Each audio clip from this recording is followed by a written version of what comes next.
You will respect my authority! This one goes out to all the big willies. England, Big Willie style. In terms of administration, Anglo-Saxon England may not have been centralised and dominated by the king, but it worked. It relied upon accountability and community. The King of England ruled with the advice of the Witan, a council of nobles and church leaders who wore rather lovely pointy hats. Royal authority, however, was constantly challenged by powerful earls, the Godwins in Wessex, Siward, Northumbria, and Leofric, Mercia. These earls owned vast amounts of land, levied taxes, and commanded large armies, making them powerful enough to challenge the king. At a local level, Anglo-Saxon England was divided into shires, which were further split into hundreds, and then into tithings of 10 households. Sheriffs, a corruption of the words shire and reeve, were responsible for enforcing the law, collecting the land tax known as geld, and supplying soldiers at times of need. Harold Godwinson's baby brother, Tostig, acted as sheriff in Northumbria, which led to all kinds of family drama and Tostig's death at the Battle of Stamford Bridge. William of Normandy knew that replacing a system that worked would be foolish, and William of Normandy was no fool. Instead, he adapted and centralised the administration of England. His first move was to replace Anglo-Saxons with Normans in positions of power. They spoke his language, literally, and understood his leadership style: destroy anything or anybody who gets in his way. The Witan was replaced with the Curia Regis, or King's Court, a council of leading Normans. Anglo-Saxon earls were told that they no longer owned land. Instead, they managed it, in return for loyalty and service to William of Normandy. This did not go down well at all.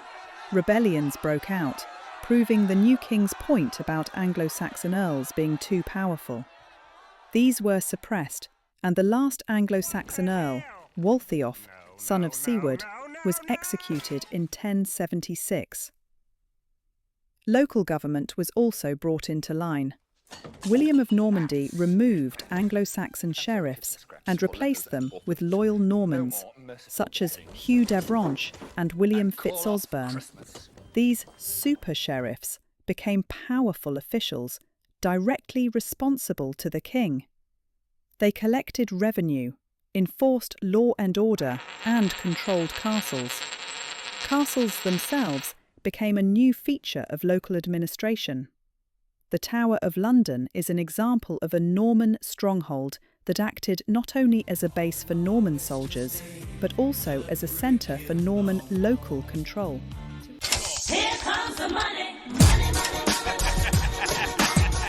Greed is good. Once again, the Anglo-Saxons had developed a system which worked for them. Their financial management was neither ruthless nor ruthlessly efficient, but money was made available to the king when it was needed.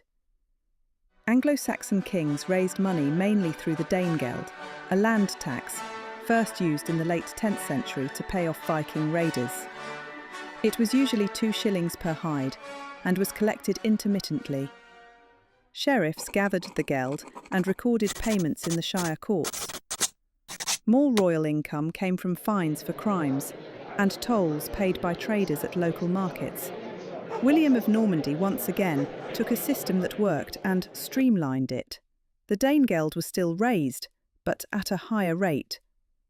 Accompanied by soldiers, just in case, anybody needed help finding their geld, the Norman super sheriffs would collect double or triple the traditional geld. The new king also introduced a range of feudal dues. Number 1. Relief, an early form of inheritance tax. Number 2. Scutage, an apology payment made by a knight who preferred not to fight. Number 3. Wardships, the kind king would look after the assets of underage heirs. Lovely man. Number 4. Forest tax, a fine paid by those trespassing in royal forests. Number 5. Marriage fines, a cheeky form of dowry where the money went to the king. Praise where it is due. William of Normandy and his team of sheriffs, reeves, scribes, etc. achieved something incredible in 1086. Sadly, William was a bit dead before he could see the finished Doomsday books. Yes, books! There are two, the Great Doomsday Book and the Little Doomsday Book, but his team had surveyed 34 counties and more than 13,000 settlements. This allowed William to know exactly what each area could produce and to maximise taxation. Now I am become death, the destroyer of worlds. Dixon of Dock Green. Guess what? Law and order in Anglo-Saxon England may not have been perfect, but it worked for them. Do you remember how England was divided before the Norman Conquest? There were shires, hundreds, and tithings.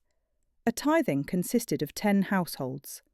These 10 households took collective responsibility for maintaining order in the tithing. If criminality was left unpunished, the whole tithing would be liable. As part of this one for all and all for one approach, free men were expected to chase down criminals physically. Cross-country just got real. This was called the hue and cry. You may remember trial by ordeal from previous studies. This was still a feature of Anglo-Saxon justice. If you have not heard of trial by ordeal, look it up. It was madness. Punishments often focused on fines, such as the vergeld, which compensated the victims' families, although some criminals were executed. William of Normandy thought the system needed tightening and harshening. He phased out the vergeld, introduced trial by combat, encouraged more mutilations, including poking the eyes out of poachers, and upped the number of executions. He took crimes personally, especially those committed in forests. How dare people not respect his authority? In fairness, it was not only megalomania. It was his hope that harsh punishments would deter other would-be criminals and rebels. William of Normandy liked the idea of collective responsibility when it suited him. The murdrum fine would be shared across a whole 100 if the murder of a Norman was not resolved quickly enough. If you are wise, you will already know the story of Henry II and Thomas Becket, the bromance that went murderously wrong in 1170.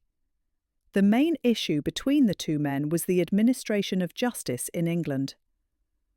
What has this got to do with William of Normandy, I hear you ask? Well, he established two parallel court systems, the royal court and the church court. Different courts, different rules, different punishments.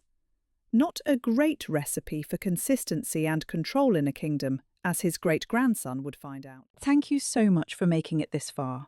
Hopefully you have found this video useful. If you did, please like and subscribe. I really enjoy making the videos, doing the research, deciding how to illustrate them, writing a script that strikes a good balance between detail and pace, and finding some quirky sound effects to finish it all off. If there is a topic in English history which particularly interests you, let me know, and I will see if I can put a video together.